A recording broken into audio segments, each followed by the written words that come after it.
cher spectateur bu Sky TV yéen ñi ñuy seetaan Actu Cinéma dañoo bëgg a andi benn clarification par rapport ak critique yi ñuy def dañu koy def non pas pour ñu justifier vraiment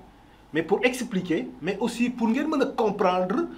li ñuy waaj a wax ci Mbettel. bu ñuy waxtaan ci benn série bu bees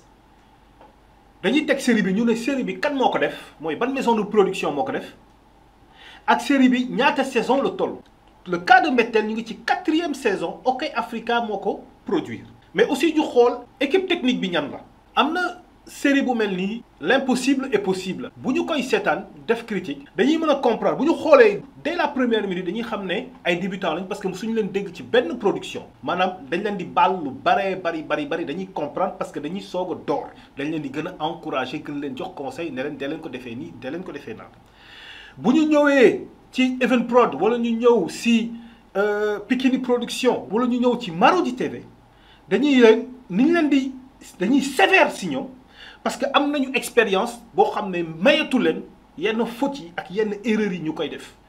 c'est le cas de Mbettel moo tax mu ne Mbettel bett na ma saison 4 saison 4 ça veut dire après presque 5 ans de production Mbettel ils ont la même équipe de production bi nga xam ni ñoom ñoo produire saison 1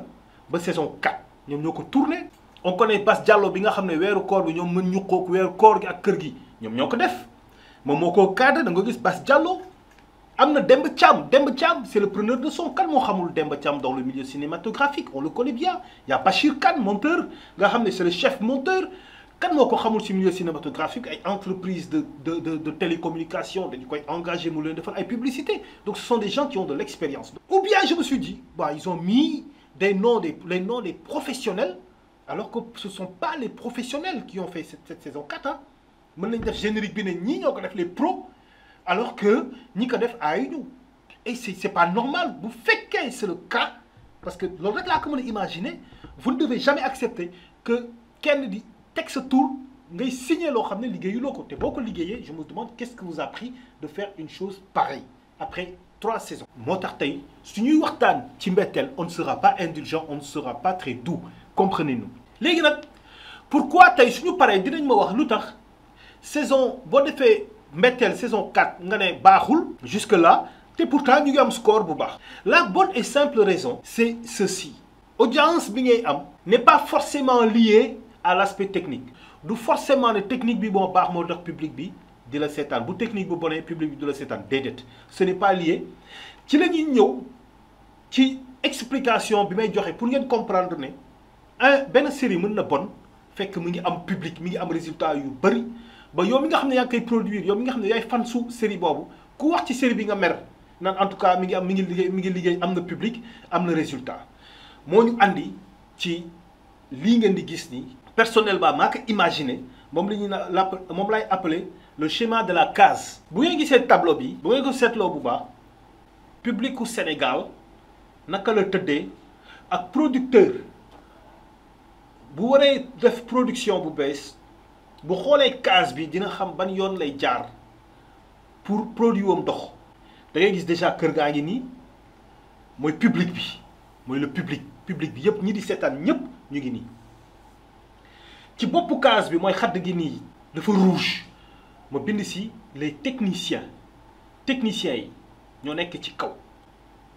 producteur dafa yor benn produit boo xam ni moo nekk nii mooy moom laa dessiné comme rigolu ndox SDE producteur bi mooy SDE buy pomper ndox bi mooy produit bi film bi muy def série bi da koy jaarale suuf muy yéeg nit ñi di ko consommer moo tax ñuy wax à chaque fois li suñu réalité li société bi di dund yii saa yoo ko defee ci sa série da ngay am public bu rëy foofu la Mbettel réussir moo tax Mbettel day am ay score yu baax a baax kon nag dama leen di prouver aujourd'hui pourquoi Mbettel m'a désagréablement surpris à la saison 4 image teinte décor y a maquillage y a presque rien qui va du ma wax ci scénario je suis très prudent ci wàllu scénario je pose des questions plutôt que may attaquer scénario damay laaj chaque fois boo seetloo mais du ma attaquer scénario parce que xaw ma fi waa ji jëm ci écriture am kon nag damay tegee scénario bi ne le ma wax ci maquillage wax ci décor wax ci couleur wax ci séquence yi wax ci éclairage ah ba wax ci ni ñuy dugalante montage ni ñuy dugalante séquence yi. On va aller dans les détails. Donc pour commencer maquillage ci biir série bi damay jël benn exemple mooy Léna mais fii du yow Léna yaay problème bi de mais ce maquillage mooy problème bi mais c'est pas dû à toi c'est dû à la maquilleuse. Léna boo xoolee dafa xees bon xeesal na yokkul xees na intéressé wuñu li ñu intéressé mooy elle est de teint clair et pourtant bu ñu xoolee le maquillage de Léna xool leen ci biir tuñ au kaw tuñu Léna yi kanam yi et tout da ngay xam ne elle n'est pas maquillée wala maquillage am àggut wala sax elle n'est pas du tout maquillée n'est-ce pas sur cette séquence là. amul maquilleuse bu ngeen ma waxee da nga fekkee woo ko et puis j'ai pas besoin d'aller sur le plateau de Mbettel pour xam ndax am na maquilleuse wala amul maquilleuse j'ai juste lu générique fin bi gisuma si maquilleuse gis naa preneur de son gis naa éclairagiste gis naa ay remerciements sax gis naa réal gis naa écriture tout mais j'ai pas vu maquilleuse kon amul maquilleuse moo tax ma ne c'est une erreur ni ñu lijjantee cadreur noonu nga war a lijjantee maquilleuse bu doon ab débutant la série bi soo ko commencé producteur bu ndaw bu amul xaalis mën nañ ko baal conseiller ko mais yow duñ la ko baal Mbettel parce que yaa ngi 4e saison xam nga luy maquillage. ci la ñuy des sur le décor Mbettel bi saison bii nii décor jusque là 0. le décor mooy taaral bët mooy fi ñuy séquence bi di xewee dafa war a rafet dafa war a nice. ma gis ci biir décor bi ne là on ne sait presque pas fan la ñu toog bu ñu xoolee ci cadre bi on voit que tey cadreur bi dafa bëggoon peut-être jouer sur le décor maanaam les accessoires du décor fleurs n'est-ce pas dañ koy utiliser benn pot de fleur ñu teg ko nii benn fleur benn rose di feeñ fii nii et cetera mais c'est raté ci Mbettel. Pourquoi c'est raté? xool leen cette fleur là qu'est-ce qu'elle fait dans le cadre? Tu as Léna je sais pas moi qu'est-ce qui a empêché que tey cadreur mu def champ contre champ Léna jub xocc ci maire bi jub xocc ci Léna. c'est-à-dire dañoo bëgg a jouer c'est amorce fleur amorce mais c'est mal fait parce que dafa sax nëbb kanamu actrice bi par exemple c'est ça c'est-à-dire vous voulez utiliser le décor mais c'est mal utilisé. Encore une fois entre parenthèses je parle techniquement aspect technique laay wax waxuma aspect grand public score baa ngi fi techniquement lay wax te dafa am importance moo tax ñu naan niveau bi yéeg na mais Mbettel niveau bi dafa wàcc. décor bi tey ñu ngi joué ci benn donc véranda bi yaayu Léna toog mais là par exemple on a une fleur qui est là un arbre Léna toog mais fii mu toog xool leen lan moo manqué espace bi ça sert à quoi? Pourquoi cet espace est vide? booy def benn cadrage tu utilises ce qu'on appelle la composition du cadrage. Cadre écran dafa am lu koy composer maanaam la composition du cadre lan ak lan moo nekk ci biir cadre bi lan ak lan lañ bëgg mu feeñ ci biir cadre bi. cadre bi boo xoolee il y a 3 composants wala 4 ci cadre bii ñu nekk nii. il y a l'actrice mooy Léna il y a cette fleur là il y a ce pot de fleur là et il y a cette tasse donc ñu ngi ci 4 et il y a même le siège table bi banc bi mu toog et cetera lii yëpp ñooy composer cadre bi bu ñu ko bëggee wane ci cadre bi dafa am nu ñu leen di tegee placer leen ku nekk foo war a placer wu pour cadre bi rafet ñu ne décor bi ni ñu ko cadré rafet na décor bi rafet na kon du lumière ak actrice kese ñoom ñooy def benn cadre mais il y a plein d'accessoires. Déjà tey man si j'étais à la place du réalisateur je dirais Léna tu te déplaces là tu restes à droite garab bi du ko gêner pot de fleur bi sax bu fi nekkul c'est pas grave bu boobaa le cadre est rempli day gën a rafet. Léna avec sa beauté elle va sortir beaucoup mieux. Même problème de fleur boobu moom mooy dellu si waat ci épisode 3 à la minute 13 maanaam fii Léna di waxtaanaate ak yaayam gis nga moo fi nekkat ba tey on la voit pas on a presque un problème de mise au point par rapport ak li ñu soxla carrément alors que fii ñu ngi ci qualité image on est à 1080p HD et pourtant on a un problème de qualité si image yi ba pare on a une teinte jaune moom moo ñu ñëwloo ci teintu série bi. La série est trop chaude dafa am deux températures principales yoo xam ne moom la ñu utiliser mooy la température chaude et la température froide. Chaude mooy da ngay gis ne c'est du jaune, n'est-ce pas? Froide, température froide mooy c'est du bleu, ça tire vers le bleu.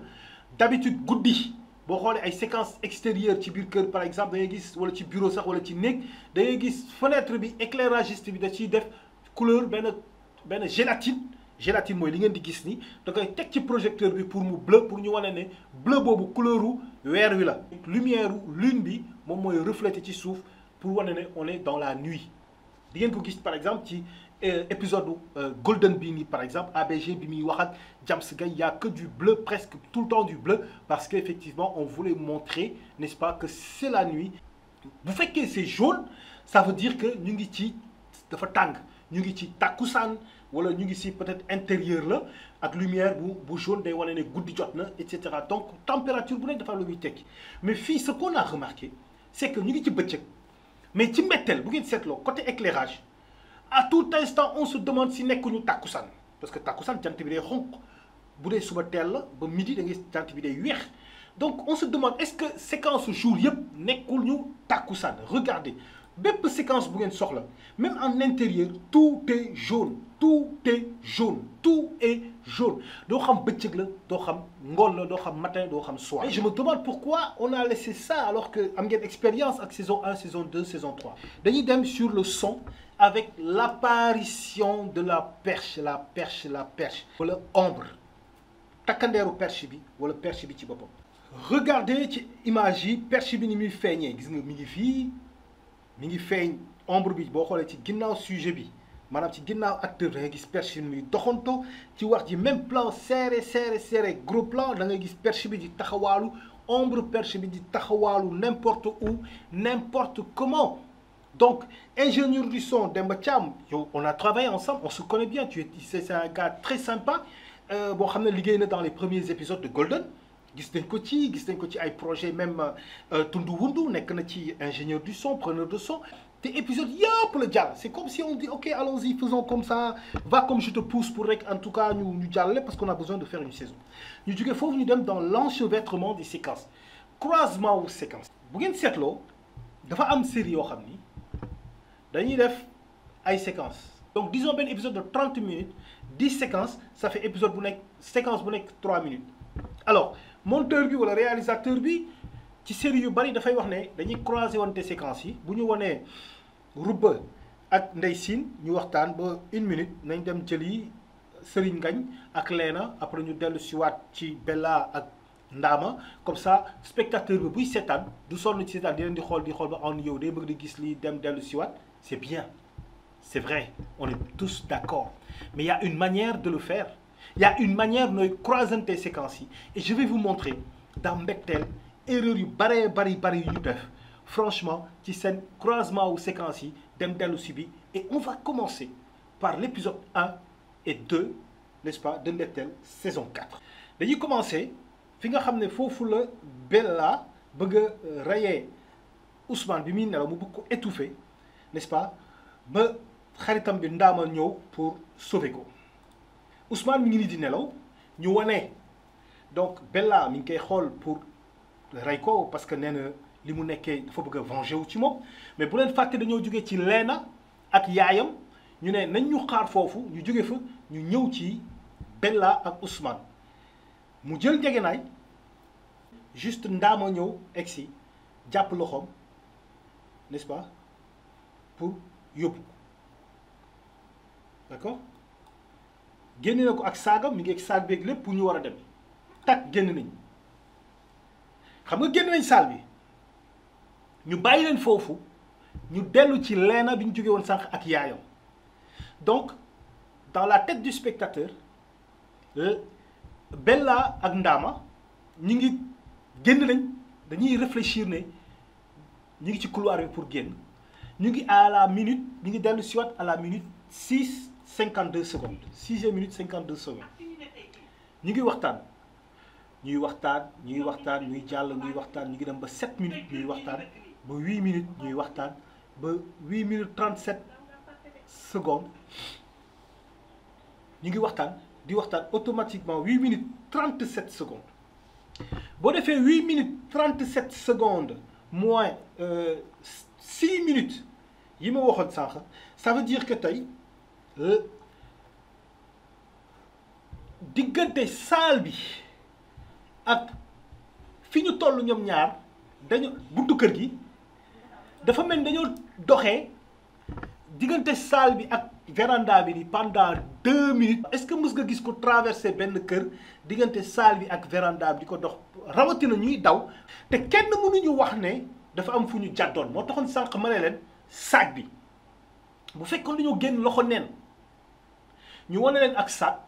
mën nañu wax ñaari chose faux raccord wala ñu ne dañoo jàdd ci néeg bi récupérer saaga wax am na lu mu def ak foofu ba récupérer saaga ñoo kon sac bi mën na ko justifier mais dañoo génn ñoom ñëpp la ñu yoroon yëpp la ñu génn ndooy te vitesse bi ñu doon doxee qu'est-ce que ça veut dire que monteur bi dafa ñëw ne bu ñu génnee ci salle bi rek coupé ñu dem déglu ci leen ak yaayam ñu delluwaat jëlee lañ fu ñu doon dawee loolu erreur nu ñuy croisante ay séquences la c'est pas logique moo tax ne pensez pas que dañuy def benn pause dans une vie il n'y a pas de pause amul statut kenn du dox ba yàgg ci mbedd bi rek taxaw ñu ne pause tout continue ça veut dire que pendant que Leena ak yaayam ñu ngi waxtaan Bella ak Ndama ak Ousmane ñu ngi dund seen dund ñoom cette même erreur defaat nañ ko ci séquence Bella. waaw Ndama yow sa jëkkër ji lu muy dégg mel ni trahir ni Ndama kii xanaa moom dañu ko dangay taalif moom mooy saf Ismaïla bu FS ñu ngi waxtaan. bu dee ziar mi ngi door raay kaaba ga na jàpp ne ajam nangu na mu taxaw naan duma la may naada duma safaali sekk dégg nga li ma la wax Ndama départ na rek mu ne ko Ndama ñu bàyyi leen foofu dem jëli Ndeye Sine ak Mamita ñuy waxtaan à la minute 17:55. dellu siwaat ci 19:44 pendant 2 minutes Ndeye Sine di waxtaan ak Mamita Ndama pendant ce temps quitté na fi mu taxawoon ak Bella ak Mbadione dem na de Bella ne ko Ndama ñu bàyyi leen foofu ñu dellu siwaat di soog a gis Bella fa mu waxee Ndama di soog a dox utali Ndama ça n'a pas de sens ce n'est pas comme ça que la ñuy croisanter ay séquences li doon yoon fii mooy bu ñu delluwaatee si ñoom automatiquement ñu wane leen par exemple ci table bi ñu changer toogaay wala taxawaay ñuy wax loo xam ne boo ko déggee da nga naan demoon nañ ci Ndeye Sine ak Mamita pendant ce temps wax nañu ba agsi ci wax ci niveau bi ci wax. xool leen ni may monté waatee séquence ngeen xool lan lay joxe directement. dégg nga li ma la wax Ndama yow Ndama man ñoon war naa taxaw fi yekk ñu loo xam ne tubaab mënu koo bind. beneen erreur boo xam ne faux raccord la wala gaaf la. Bella utile na Ndama ñu def large pourtant man ñoon na laay mi ngi nii ba tey on peut pas me dire que xoolu ndax day yërndu ci séquence bi la bokk déedéet bokkul ci séquence yi man ñoon na laay moo àggalewul kursam. kon nag dee leen bàyyi xel ne du question da nga koy dagg fii nii rek dugal leneen fa nga ko daggee woon nga jëlaat ko il faut être logique dans ce que l'on fait. pourquoi ma gën a def focus ci erreur bi nii parce que dafa bari ci ay série yu bari du ñu xam naka la ñuy croisanter ay séquences di dem di dellu si dem on le fait n'importe comment et c'est cette même erreur là qu'on a faite ci Madior ak Dior moo gën a attirer sama attention parce que épisode u Madior ak Dior bi numéro 32 laa njëkk a seetaan sax que Mbettel bi moo gën a grawati en plus sax Dior ñëw na fii nii pour wax yaay ji goro pour mu ñëw yàq añ mi ngi ñëw wax ak goro bi ne ko waa kon baax na nee na ko xaar maa ngi ñëw mu ne ko waa kon baax na boo pare wax ma et cetera ok muy dem bay dem. Dior toogal ni demal nga toog Dior ñëw toog elle est assise elle doit commencer à parler on coupe ñu ne Dior statut pause taxaw leen foofu au lieu bu jóg ñu wane ko mu jóg rek commencé wax dafa jóg defarwaat rek ñu ne coupé ok nañ dem dellu siwaat ñu dem wane épisode ñu ngi si 2 minutes 19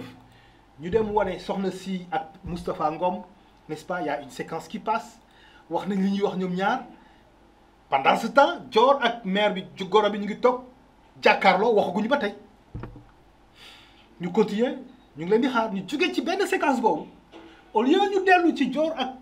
gorowam ñu baleen fa ñu dem ci soxna si ak son avocat. ñu ngi woon ci 2 minutes 19 bi ñu jógee ci Dior ak gorowam ñu dem ci Moustapha Diop ak soxna si ñëwaat ci soxna si avec son avocat 2 minutes 19 ba fii ñu ñëwaat pendant dellu soit 4 minutes 27 2 minutes 19 4 minutes 27 ça veut dire que on a attendu ñoom ñaar dañoo toog jàkkaarloo war a wax ñu toog di xaar 2 minutes à 8 secondes ñu toog di ko xaar c'est ça que ça veut dire. Vous dites que on a compris de toute façon c'est la séquence on a compris l'histoire mais aujourd'hui on parle technique xam-xam la ñuy wax te techniquement parlant vous avez raté ça c'est pas comme ça qu'on croise li gënoon a simple kay mooy ngeen bàyyi discussion bi continuer ba jeex tàkk comprendre nga c'est ça loolu moom mooy croisement aux séquences et on passe à l'éclairage qui est encore beneen problème un problème majeur si Mbettel qui nous a désagréablement et techniquement surpris Mbettel erreur bi mooy bu ñëwee si éclairage c'est très simple on va à l'épisode numéro 1 ñu ngi si bureau du juge ma def benn plan ma def benn grand écran ñu jàngat décor bi ñu doon waxtaanee sànq ngeen xool en matière de lumière vraiment dañoo daanu bureau du juge mi ngi nii amul fenn foo xam ne bu ngeen ko xoolee am na lumière am na palanteer am na fenêtre amul fenn fu soleil bi di duggee donc déjà on ne peut pas savoir ah bien sûr mooy depuis ci sànq ba tey xam nañ ne ça se passe le jour mais bu ñu demoon dagat ci biir on ne sait pas si bëccëg la wala guddi la parce qu'effectivement il y a des juges qui auditionnent jusqu'à la tard dans la nuit donc il y a rien qui nous montre que bëccëg la. Alors qu'est-ce qui explique cette lumière là sur le profil du juge àttekat bi lumière bu bleu bi fan la jógee amul lu ko justifier mais je vais vous dire pourquoi gars yi def lumière bu bleu boobu parce que li ñu doon wax sànq il voulait wane gars yi ne jour la ñu nekk on doit montrer que jour la ñu nekk ils ont mis une lumière comme ça alors que ci large bi amuloo ko tu as commencé par le large kon pourquoi nga bëgg ko def ci plan ci gros plan yi c'est ça l'erreur qui est faite xool leen kanamu juge bi greffier bi moo nekk à son côté mais kon ana lumière bu bleu bi ñu doon gis sànq ci gros plan bi pourquoi gisuñu ko fii donc une lumière ça se justifie kon monsieur l'électro da nga daanu ba ndërmeelu côté faux raccord ñu dem épisode 8 à la minute 8e minute 54 secondes mooy bi Leena ak yaayam demee ci sëriñ bi pour ay sangat et cetera Leena yegsi na yaayam jiitle nañu ñëw ba toog xoolal Leena xoolal on va reprendre le geste ngeen xool leen geste d'hésitation xoolal qu'est-ce que ça veut dire action bi mu def mooy genre dafa teggi lunettes yi en vitesse xam nga qu'est-ce que ça veut dire sur le plateau cadreur yi li ñu gën a ragal mooy ay lunettes rawatina lunettes yu rëy yi yu rafet yi nga xam ne moom la leen sol cadreur yi bëgguñu lunettes techniciens yi bëgguñu lunettes parce que reflet yi dafa naqaree gérer ça c'est la perche c'est le réflecteur le projecteur les gens qui sont derrière l'équipe technique dañuy fay trop moo tax Leena apparemment peut-être dañ ko wax ne ko boo toogee rek dindi lunettes yi moo tax gars yu bari boo seetloo bu ñu nee action rek bonjour rek ñu dindi lunettes bu ñu ñëwee toog rek dindi lunettes yi c'est une astuce c'est vrai pour dimbali l'équipe technique mais dafa am beneen faux raccord du lii mooy affaire bi de mais c'est un faux raccord qui est là dindi na lunettes yi mais regardez là mi ngi dindiwaat lunettes yi dindiwaat na lunettes yi et dafa dindi lunettes rek ñu wanaat gros plan encore ça c'est des gaffes c'est des erreurs les gars c'est des erreurs gis nga après on a mal cadré Leena dañ ko compressé tu vois caméra bi waroon na gën a sori tuuti sax jël ko nga xam ne tu la prends de loin en gros plan bien sûr mais là elle est comme ça ba pare dañ ko écrasé c'est mal pris quoi en fait je suis pas d'accord ñu dem ba tey épisode numéro 8 sur les drones à la minute 17:49 on aime nous tous des images de drones n'est-ce pas c'est très joli gis drone bi image di daw on voit Dakar on voit la ville et cetera moom la ñuy woowee la plupart du temps des plans de situation de la séquence c'est-à-dire où la séquence se déroule séquence bii di waaj a ñëw fan lay xewee bu dee Kër Massar lay xewee ñu wane station croisement Kër Massar autoroute à péage après wane arrêt 54 ñu xam ne Kër Massar arrêt 54 lay xewee donc doo ko choisir n'importe comment. Où est-ce que la série se déroule? Tout d'abord, la série se déroule à Thiès. Alors, plan de situation, bi, Mettel, vous avez raté les plans de situation parce que je me demande, fan le port autonome de Dakar am ci biir Thiès.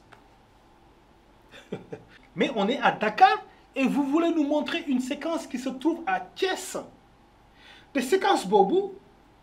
c'est une séquence de Madione Laye ak Ndeye Ndiaye. Vous voyez? Donc, il n'y a pas de raison. Il ne s'agit pas seulement de prendre un plan de situation pour juste montrer. Il faut justifier tout dans un film. Donc, vous avez raté presque tous les plans de situation. On ne peut pas accepter ça. Encore, tu vois l'éclairage, l'erreur faramineuse, la gravissime erreur que vous avez faite sur ce plan-là, après le drone. Donc, on voit Madione Laye exi pour gisante ak Ndeye Ndiaye, n'est-ce pas, pour waxtaan ak moom. Mais cette séquence-là, elle est tellement mal faite. Plan large bi mi ngi nii à côté xool leen ni mu leeree gros plan wu Madione Laye xool leen ni mu lëndëmee. Est-ce que amul changement d'éclairage? Am na changement d'éclairage automatiquement gros plan wu Ndeye Ndiaye.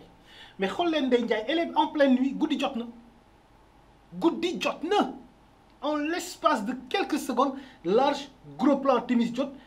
gros plan ci Ndeye Ndiaye guddi jot na. Fin de séquence ñu delluwaat ci heure bi ñu tàmbale woon mooy takkusaan. Même erreur de concordance de temps boobu noonu moom moo fesaat fii ci séquence su Talla ak ñaari frère am et là c'est encore plus flagrant kenn ku nekk si ñoom temps bi nga taxaw bokkul xoolal kii temps bi on va dire que c'est 18 heures. xoolal kii guddi la parce que da ngay gis ne reflet wu projecteur mi ngi tàppe ci moom ñu wane troisième frère bi Rastaman bi fii moom tàkku sa 18 heures mooy jot jëm 19 heures mais dañ ko tegal projecteur moo tax mu amee reflet projecteur. La preuve que je vais vous montrer mooy à la fin de la séquence on va finir par un plan large mu ngi dem mais là tàkkusaan la c'est-à-dire timis jotagul timis xaajagul jot en plus. Comme on parle à chaque fois de faux raccord, mais il y a un faux raccord, c'est presque rigolo. Ça fait rire quoi. Bon, c'est pas méchant, mais quand même, on va sortir ça. Vous voyez un t-shirt jaune, Talla, le frère. Vous voyez normalement, Dobi, ginnaw gi lañu wone ndax boko xolé col bi mo nek ni amul bouton yi donc mais xol len à la fin de la séquence large bi t-shirt bi wëlbeutiku na ginnaw. Manam dañoo wérat t-shirt bi. ñu jógee fa ñu dem ci séquence bii nii cette séquence là bi ci topp on se demande déjà tentu séquence bi c'est quoi cet effet là c'est quoi benn amul mise au point il y a un problème de décor voilà xool leen fauteuil déjà fauteuil yu Madione fauteuil yu Serigne Kañ coussin dañ ko arrangé waat tuuti tu vois que ce soit plus joli. Mais là déjà teinte bi couleur bi xamoo ban effet lañ ci def. dafa mel ni flashback la ñu nekk. On parle de décor techniquement laa wax man bu ma kenn waxu vue machallah histoire machallah jeu d'acteur machallah je parle de l'équipe technique. bu leen foog ne damay wut ay la petite bête vous savez parfaitement ce que je dis et les professionnels du ciné savent ce dont je parle c'est très important. Il y a des détails yu sew la yoo xam ne ça compte hein. Lii ce rideau plié là c'est pas bon couleur bi ça veut dire quoi c'est pas bon et on passe à la minute 23 17e seconde dinaa leen woon benn figurant damay balak c'est vrai mais il y a un cafard qui traîne par là benn mbóot xaw ma benn mais regardez ce cafard il est là il se promène gentiment. Ouais, ok. Mettel, il se promène. Mais qu'est-ce qu'il fait par là, ce cafard? Je parle de Mettel. C'est une série événement. L'une des meilleures séries sénégalaises, mais techniquement, c'est mort. Un monteur, c'est presque un magicien. Un monteur, moi, il est star. Un monteur, c'est un faiseur de miracles. Donc, si au montage, on ne peut pas corriger tout ça, c'est un problème. Donc, en grosso modo, les chers spectateurs, les e-spectateurs qui sont intéressés par la technique, l'aspect technique d'un film, parce que Ciné Actu, on parle de la technique, on ne parle pas du voilà, grand public, etc. C'est bien, parce que scénaristiquement parlant, c'est bien. Vous parlez d'histoire, de réalité. Les acteurs sont bons, ils ont de l'expérience. Mais ça reste, côté technique, c'est tombé à l'eau. Je suis désolé d'être cash et d'être pas indulgent du tout. Mais parce que Ponkal lay waxal, je parle de Mbettel, d'une très grande série, la série la plus respectée au Sénégal, une série qui passe sur la RTS de Tchomo. Mais techniquement parlant, soyons honnêtes, sérieux, que c'est pas bon, c'est mal parti pour la saison 4. Et c'était spécial Mbettel dans votre numéro 21 d'Actu Cinéma. On va terminer par cette image-là de la théorie de la case ou le schéma de la case. Et nous allons dire d'ailleurs petit benen numéro 22 de Actu Cinéma. Et cette fois-ci, nous allons parler de technique, de beaucoup de choses en tout cas. Merci de rester abonné, merci de rester connecté. Et à très bientôt sur Sky TV Twin Studio Production.